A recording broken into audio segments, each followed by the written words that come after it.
the way that we kind of run things here is we have 4 different stations and we're doing like a circuit type ordeal. We have 4 quarters. Today we only got through 2 quarters, and it was very energized. You usually have an hour and a half to lift.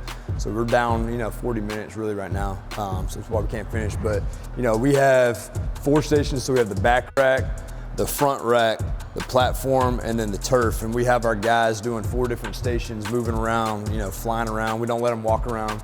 We talk about the small things. If we see one kid walking, we'll blow the whistle. Today we didn't do too many up downs because y'all are here, but we get after it. And again, any kid that shows up late, we run them. It's kind of cold right now, but going forward, they'll be out there on that stadium right there running stadiums for all the small things. And again, you got to do that with high schoolers because you let them slip with one thing, then another thing's going to slide. But just that discipline and holding them accountable for everything is really kind of turned that culture into what we got right here, today.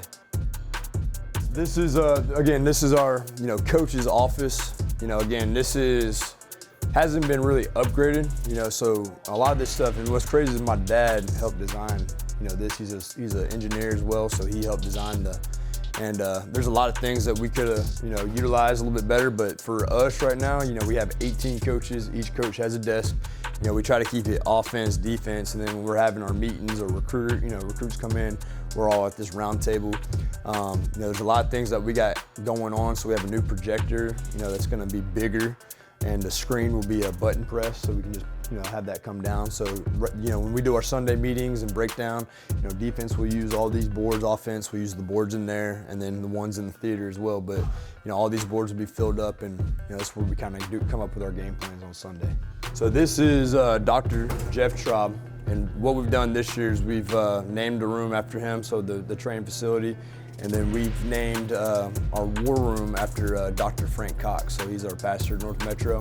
He's been with us for a very long time. Played with his middle son, and then went to high school with his daughter, Kristen. But a lot of the things that you see in here, a lot of this stuff is donated by Dr. Traub. And then we have these new tables right here. If you look at the sign at the bottom, it says donated by Sam Horn. So we talk about Travis Hunter giving back. Sam Horn is also giving a lot of his NIL back to Collinsville, and we were able to get the logos on these. And just again, not the biggest, but not many people have that, or the ice tub. The ice tub. That comes in handy. We have, we bought probably 5 barrels. Yeah. The big ones and tubs, and so on Thursdays, all of our kids will do ice baths back here. And then we have the game ready as well. So just having that connection with Dr. Jeff Traub, we have 2 trainers, so John Miller and Rachel Wessington, and they get after it. I mean, they're unbelievable. They actually won the Parker Resources Trainer of the Year. Oh, really? Yep, so they got that award. Coach Beck was the defense coordinator of the year. So we had a bunch of guys get awards, and, well-deserved right now. One thing that is very expensive is, laundry detergent. And we have, so my managers are girls. They wanted us to stop calling, they wanted me to stop calling them filmers. They're like, Coach, we want to be managers. I'm like, all right, well, that means you're going to have to do laundry. So we have girls that do the laundry. They do they dry all our jerseys. They'll hang up all the stuff and fold up our pants in the equipment room. And then on game days, they've started making the bags. So they'll start packing the bags, just making it more of a college, feel. But, you can get a big load in here, and then, they have these little carts, and they'll just kind of hand deliver them to the equipment room and fold them up, put them up. But it is a lot of work. And then this is also where they store all the, the water bottles and coolers for the training staff. I'll show you all the weight room over here. And I got a bunch of plans for this opening. So it's kind of dull when you walk in. So there's a couple of things that, we're trying to do to make that look better. I'll show you all my office too, but with Taylor Heineke being at the Falcons now. So this is our wrestling room. And we've been very, very successful. I mean, you can see all the state champions, the duels. It has all the, guys that have placed state. So, a bunch of my friends in 2008, Taylor Knapp, Joel Smith, Nick Smith, David Coffey, all those guys were, state champions, and been a long line of success. And actually right now, Milhoff, so the guy on the right up there in the Oklahoma, he's now our head coach. So he's been our head coach, past 3 years. But yeah, we'll do our mat drills here. So, we'll come in here, and then, they're going down and back, and we're doing all those different variations. But, yep.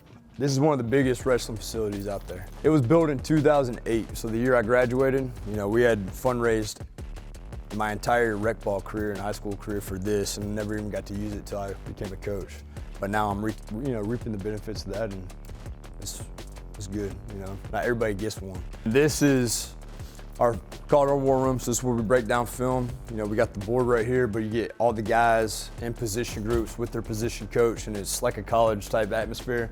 Not the biggest, but it's a whole lot better than what we had. It used to be a classroom with tables in it. You get 48 chairs in here.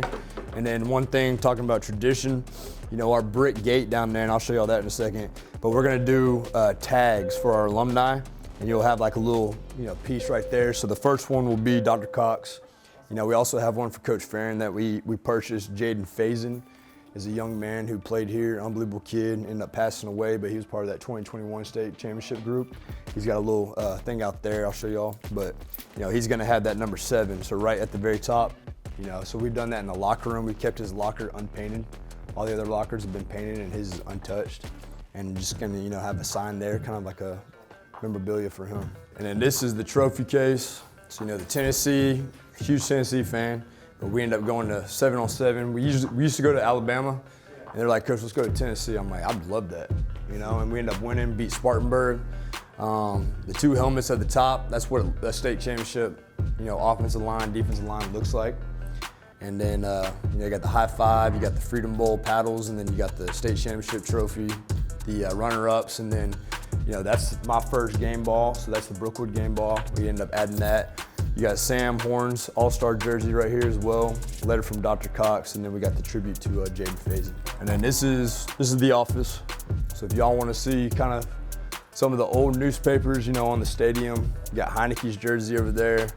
I got some stuff from high school from me, so that was my newspaper article. Peyton Manning was my favorite player, so I wore 18. Yeah, so Taylor was a freshman when I was a senior. He was unbelievable player, like unbelievable person, unbelievable player. He does our golf tournament, so he helps run that, and just comes back and gives back to the kids all the time. Unbelievable ambassador for Collinsville, and a really good friend of mine. But he wasn't playing when I was here. He ended up starting and taking over the next year. But you want to talk about one of the best players to come through here is him. So we'll do our big chant, and then we'll walk out 2 by 2, come through this fence, and then the coaches will continue down, the players will stay at the top, the captains go down as well. And then we have the big, Jumbotron now. You see that sign right there? So he did that in 21, with the state championship. So that actually points to Georgia State's, stadium, which is pretty cool. But it shows where every school's at in direction and how far they are. Again, they'll walk through here. That piece right there, we have the bell. So our PR bell that's in the weight room right now, if they get a personal record, they ring that bell. We'll bring that out here. All seniors ring the bell. And then, they touch the rock right here as they go out. And again, that's just some tradition that we've kept, even though Heineke's dad has been away from us for a long time, But they'll stand up here, and then those gates will be open, and they run down like Clemson does, with smoke and fireworks going off.